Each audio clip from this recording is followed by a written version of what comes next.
Cerno, une anti-enquête, 12e épisode. J'ai souvent rêvé que Madame Secaresco trouve une forme de place ailleurs que dans ma mémoire. Continuez à suivre la départementale 152. Je ne peux qu'apprécier votre projet, avoir envie de transmettre ce qu'il me reste d'elle. Bonjour, Entrez, Julien. entrez. Bonjour. Donc Jeanne est en train de faire un gâteau au chocolat. Mademoiselle Secaresco, pour moi, c'est quelqu'un de très fondateur en fait. Je pense qu'elle a contribué à modeler ce que je suis. Elle avait noté quelques-uns des vœux qu'elle avait de transmettre à un certain nombre de ses élèves, donc des choses. Je n'avais pas compris qu'elle avait été assassinée. C'est là que j'ai su qu'elle avait été assassinée. Il filait ses victimes jusque chez elle. Jean-Thierry Mathurin. Thierry Paulin. Je me lance dans une enquête. Elle me hante en fait depuis toujours. On verra bien où cette histoire me mène. Elle me hante en fait depuis toujours. Malgré un accès protégé, malgré la présence d'un concierge, Madame Secaresco est retrouvée morte, assassinée, le 5 novembre. L'autopsie révélera qu'elle a toutes les côtes du côté droit brisées. Aujourd'hui, nous avons des leçons à apprendre de cette atroce affaire. 3, 2, 1. Et alors, Aubervilliers dans les années 60, c'était comment ? Je pense que c'était très différent. C'était encore une certaine forme de ruralité. Il y avait encore une ferme dans la rue dans laquelle j'étais. Et on allait chercher du lait frais. Voilà, donc je viens d'une famille un peu hétéroclite parce que les parents de maman sont des migrants polonais. Et de l'autre côté, ils étaient des migrants ruraux. Et je suis née dans un milieu à la fois très ouvrier, très petit niveau de vie, mais à la fois très intéressée par l'autre, par le côté migrant, et très intéressée par la culture, par la famille de mon père. Et Mademoiselle Secaresco est venue développer et nourrir tout ça. Alors, on va commencer par les deux photos. Alors, voilà, donc Mademoiselle Secaresco à l'époque de mon père. Donc on la voit en fait debout, Oui. au milieu de ses élèves. Oui, C'est une femme brune qui les regarde de façon attentive. oui, oui. Elle était très, très passionnée, je pense. Voilà. Et ça, c'est une classe de ma génération. C'est l'année d'avant, je pense, ou l'année de... Donc vous n'êtes pas sur la photo. Non, je ne suis pas sur la photo. Donc là, elle est un peu plus âgée. Elle est un petit peu plus âgée. Elle est telle que moi, je l'ai connue. Elle a toujours ce même physique, cette même coupe de cheveux qu'elle a gardée tout le temps.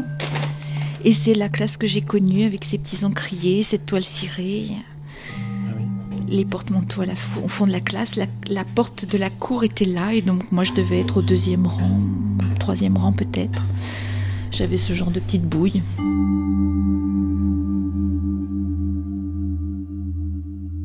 Elle n'était pas spécialement chaleureuse, pas spécialement extravertie. Elle avait un physique vieillot. Elle n'était pas spécialement féminine. Oui, non, elle avait vraiment un physique qui était resté bloqué dans le temps, quoi. Jusqu'à la fin, les dernières fois où je l'ai vue, quoi. Elle avait l'air un peu sévère, peut-être ? C'est quelqu'un qui était strict, oui. Elle avait aucune féminité, elle a toujours eu cette apparence. Elle avait un vieux manteau, pour elle, il était tout à fait opérationnel, en poil de chameau, très rustique, mais qui était extrêmement chaud, donc elle avait ce format pas du tout féminin, quoi. Le manteau était couleur camel, quoi, comme poil de chameau, et elle avait toujours ce type de blouse, de robe. Croisée comme ça. Là, sur la photo où elle est plus jeune, je la trouve féminine. Oui, peut-être encore. Je la trouve belle. Oui.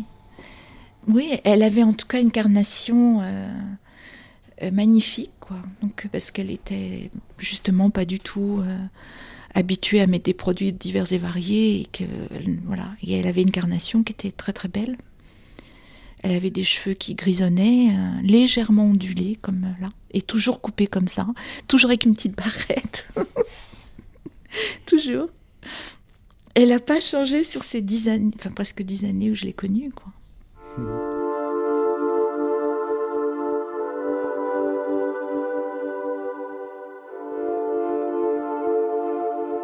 Elle a fait ses humanités, c'était vraiment cette phrase-là qu'on utilisait quand des jeunes gens faisaient leurs études au-delà du bac. Donc elle avait cette connaissance globale, quoi, bien qu'elle n'ait pas eu de vie, de famille autre que celle qu'elle a eue avec sa maman, elle avait quand même une connaissance globale de la vie, quoi. Une richesse à partager et un don constant.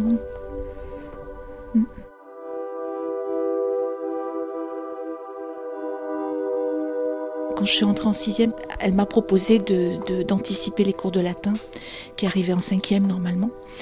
Et jusqu'en terminale, elle est venue très probablement 2 fois par semaine, donc pour aborder tous les sujets scolaires que nous avions. Alors ça a commencé par le latin, donc c'est vrai que j'ai été passionnée par le latin, j'avais un bon niveau par la force des choses. Je faisais d'abord ça avant tout le reste quand j'avais des devoirs à faire. Et puis après, au fur et à mesure des devoirs que j'avais, elle m'a soutenue en anglais, même si elle avait un accent terrible. Elle m'a soutenue en SVT, elle m'a soutenue en philo, elle m'a soutenue pour le bac français. Elle m'a soutenue vraiment sur toutes les matières. Je crois que ça fait partie des humanistes qui avaient une formation pareille, comme on ne la connaît plus aujourd'hui. Elle apportait des articles de journaux qui parlaient de beaucoup de choses, qui m'ont ouverte sur autre chose que ce que je vivais à la maison, quoi. Et je pense qu'elle m'a aussi beaucoup soutenue dans une adolescence qui n'était pas forcément évidente. Et du coup, elle a posé pas un cadre, parce que je sais pas quel mot utiliser, une sorte de contenant qui m'a permis de grandir en me détachant un peu de ce que je vivais moi, quoi. Et en m'ouvrant sur des tas de possibles aussi. Donc pour moi c'était un temps salvateur, parce que ça me sortait de mes histoires de famille qui n'étaient pas faciles. Donc voilà. On a travaillé des philosophes anciens, j'ai découvert des tas de choses. Je me souviendrai toujours de cette découverte de combien la mort c'était difficile pour les survivants, mais pas pour ceux qui étaient morts, quoi. Donc alors quel auteur a dit ça? Ça m'a fait travailler là-dessus, ça je ne me rappelle plus. Mais vous avez travaillé là-dessus? Oui. J'ai mis du café sur ma photo. Voyou. Non, c'est toi. Votre mari qui me sert du café. Voilà, et donc les souvenirs que j'ai, c'est ça. C'était quelqu'un de très paisible aussi, donc c'était un temps une certaine lenteur de temps. Mais c'est un aspect au temps aussi qui permettait l'introspection, qui permettait la réflexion, qui permettait de ne pas se précipiter. Toutes sortes de choses qui sont aussi constitutives pour moi, je pense. C'était des bons moments pour vous, en fait? Oui. Pas jugée, je me suis jamais sentie jugée. C'est ça peut-être aussi qui m'a nourrie. Je pouvais avancer même si je me trompais, même si j'étais pas au point, même si j'avais pas fait, même si j'étais fatiguée, Et je pense qu'elle ressentait les difficultés de mon adolescence, et que quelque part elle s'était peut-être donné aussi comme devoir d'être ce tuteur-là, quoi. Après, moi, je l'ai un peu abandonné. Par contre, après le bac, c'est vrai que j'ai eu envie de vivre autre chose. J'étais un peu, enfin, une adolescente, et je sortais enfin, je vivais enfin des choses. Voilà, donc j'ai un peu oublié Mademoiselle Secaresco. Je découvrais la vie, parce que j'avais quand même été un peu sous cloche dans ma vie à Aubervilliers, et là, je sortais d'Aubervilliers. Je découvrais autre chose, et c'était vraiment très palpitant. Donc, il a fallu vous séparer en quelque sorte de Mademoiselle Secaresco, oui. Qui était une figure du passé pour vous, en fait. Oui, probablement. C'est plus à ce moment-là qu'elle m'a invitée donc à découvrir son quartier, mais je l'ai fait une fois et je n'ai pas su le faire une deuxième fois, alors qu'elle était vraiment très demandeuse. Elle me hante en fait depuis toujours. Je l'ai toujours en tête, Mademoiselle Secaresco. Je l'ai toujours avec ce petit minois là qu'elle avait. Donc c'est quelqu'un qui est vraiment constituant de ma vie, quoi. Voilà.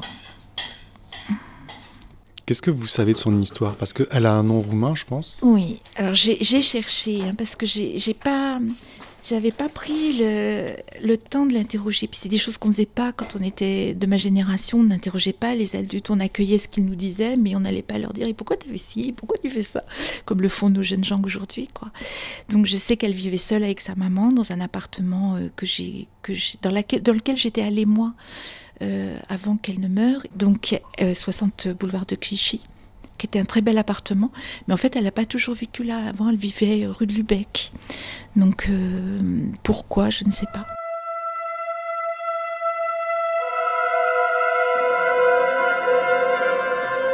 Boulevard de Clichy cette fois. Madame Segaresco est retrouvée morte, assassinée, le 5 novembre.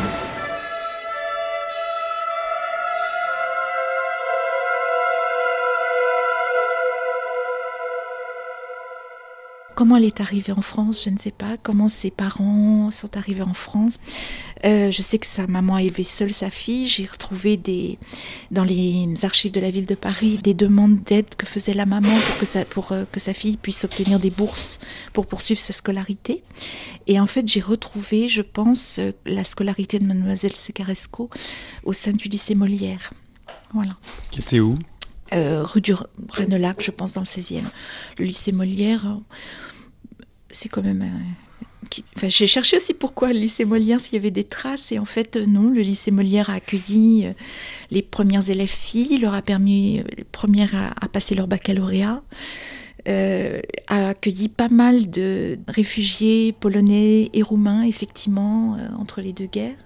Voilà tout ce que j'ai trouvé, mais après ça s'arrête là. Elle s'était jamais mariée ? Non. Elle avait consacré sa vie à ses études ? Je pense qu'elle a consacré sa vie, pour quelle raison ? À sa maman aussi, et à ses élèves. Puisqu'elle est venue donc à la maison de façon totalement bénévole. Maman lui a juste offert la carte orange, qu'on appelait carte orange à l'époque, Navigo aujourd'hui, mais voilà, c'était totalement désintéressé et gratuit, quoi. Donc c'était probablement ce qu'on appelle une vieille fille ? Oui, tout à fait. Elle en avait le profil, comme vous la voyez. Est-ce qu'il y avait un homme dans sa vie ? Est-ce que... Ou une femme ? Peut-être. Peut-être que c'était plus des femmes. Peut-être. Oui, peut-être. Mais c'était probablement des choses qui existaient, et peut-être que Mlle Segaresco avait ces amours-là, j'en sais rien. J'ai aucune idée, non, je sais pas. Est-ce qu'elle a eu effectivement des liaisons homosexuelles qui ne pouvaient pas s'exprimer ? Est-ce qu'elle a connu je pense qu'elle a voyagé en Angleterre quand elle était préceptrice, qu'elle a été au père. Est-ce qu'elle aimait beaucoup l'Angleterre ? Elle aimait beaucoup ce qui venait de l'Angleterre. Donc est-ce qu'elle a eu là-bas un attachement qui n'a pas pu survivre à ces périodes-là ? Il y a un mystère quand même. Oui. Un mystère demeure autour de cette femme. Oui.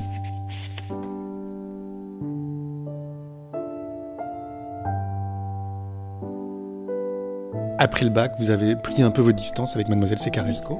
Oui. Et on était restés un petit peu en contact. On a beaucoup correspondu. Beaucoup correspondu. J'ai été en fait contactée dans les années 85, je pense, 84, par un généalogiste. J'étais très surprise de recevoir ce courrier, et en fait qui me convoquait chez Mademoiselle Segaresco, donc après sa mort. Et elle avait vraiment noté qu'elle me transmettait les semaines de Suzette, les contes. Voilà. Les contes de la table ronde. Alors il y en a toutes sortes, parce qu'il y a les contes du Moyen-Âge, les contes de l'époque romaine, les contes, tous les contes. C'est toute une série, il y en a de tout, sur tous les sujets. Et moi, c'est tous les anciens volumes qu'elle avait, elle, chez elle, et qu'elle m'avait légués. Pourquoi elle vous a légué ça ? Parce qu'elle savait que j'aimais lire, savait que j'avais eu plaisir à lire ces livres-là. Plein de poussière. Et donc, qu'est-ce qu'il y a dans ce carton, alors ? Alors, dans ce carton, il y a... Alors, ceux-là ont probablement plus de valeur, mais... C'est d'énormes livres très anciens. C'est toute une série qui s'appelle « Les merveilles de l'industrie ».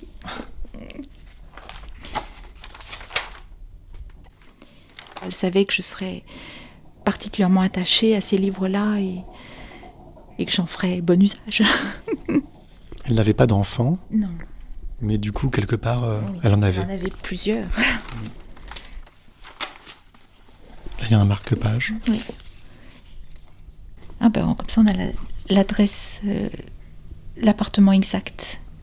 Escalier 2, 3e étage, 2e gauche. Elle nous laisse des indices. Vous avez été dans cet appartement vous-même ? Oui. C'était comment ? Très sombre, parce que plein d'objets, plein d'amoncellements, plein de piles. Et alors, aussi parce que le souvenir que j'en ai, c'est quand elle a été assassinée. Donc mademoiselle Trubien avait refait un petit peu d'ordre après son assassinat. Donc je pense que les piles étaient aussi liées à ça. Voilà, donc oui, c'était un grand... Enfin, moi, il me paraissait grand. Comme je venais d'Aubervilliers, il me paraissait grand. Et c'était un lieu magnifique, mais après, voilà, pas mis en avant, ça c'est clair. Parce qu'envahi de choses, d'objets, voilà. Ça veut dire qu'elle s'intéressait aussi à plein de choses. Oui. Elle avait une culture voilà, complète et totale.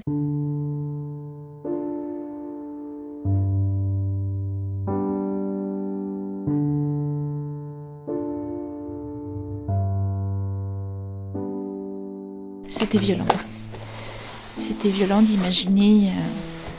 Voilà, comme on savait quand même que son meurtre avait été particulièrement ignoble et que pour lui soutirer ce qui vaut rien, parce que les quelques bons du trésor qu'elle avait, c'était vraiment... Déjà à l'époque, c'était une valeur nominative. Bon, pour quelqu'un aux abois, effectivement, ça représentait, je ne sais plus combien, 10 000 francs. 10 000 francs aujourd'hui, je ne sais pas ce que ça représente, mais rien, quoi, vraiment rien. 1 500 €. Voilà. Bon, à l'époque, c'était une somme. Oui, 10 000 francs, oui, bien sûr, mais en même temps, c'est rien, quoi. Enfin, je veux dire, faire tout ça pour ça, c'est terrifiant, quoi. Peut-être qu'il y avait quelque chose derrière. On se demande pourquoi il tuait, en fait, ce Thierry Paulin. Oui.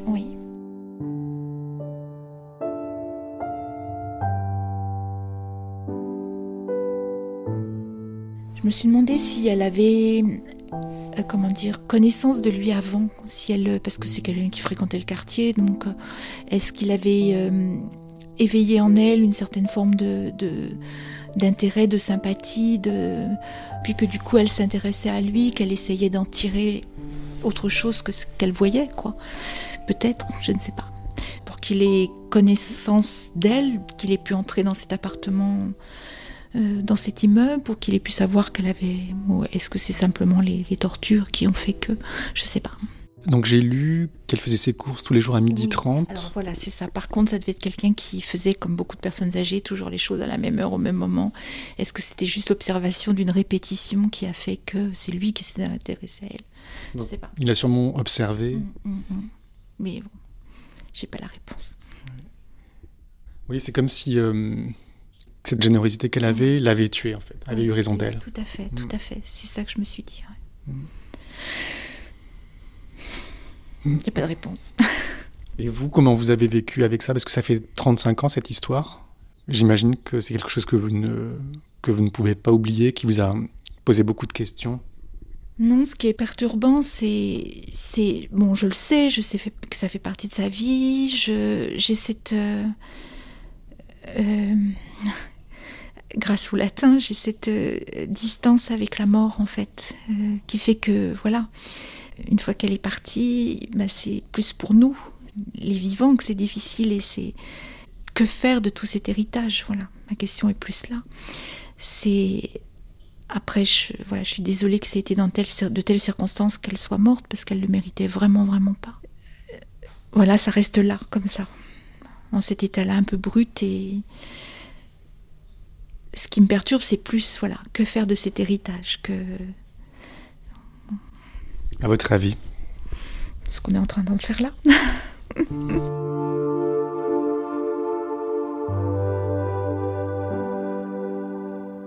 Nadia, quelle femme vous êtes devenue? Je sais pas. Une petite chose. En fait, j'ai l'impression que vous êtes devenue... Peut-être que vous l'avez toujours été, mais moi, je vous ai pas connue. Vous avez ce souci d'être une bonne personne. Oui, un peu trop. Probablement un peu trop. En fait, je me dis, est-ce que vous auriez été la même personne si vous n'aviez... Non. Vous n'attendez même pas la fin de ma question. Non, je pense qu'elle a vraiment été constitutrice de ce que je suis. Une colonne vertébrale, quoi.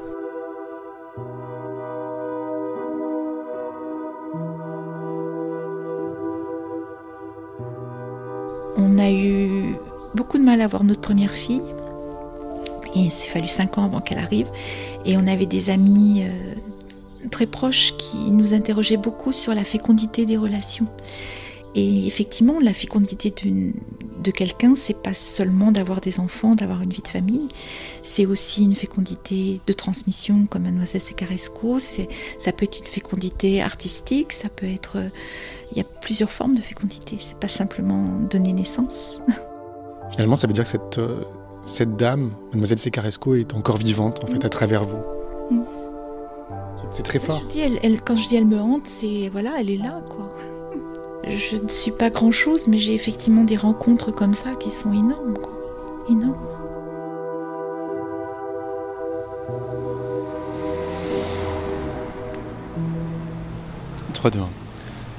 Je suis rue Victor Massé, dans le 9e arrondissement. C'est près de la rue des Martyrs. Alors voilà, ça fait quelques jours que j'ai vu Nadia, l'élève de Mademoiselle Secaresco. Il y a quelque chose qui m'a troublé dans ce qu'elle m'a dit, c'est que peut-être que Thierry Paulin connaissait Mademoiselle Secaresco avant le meurtre.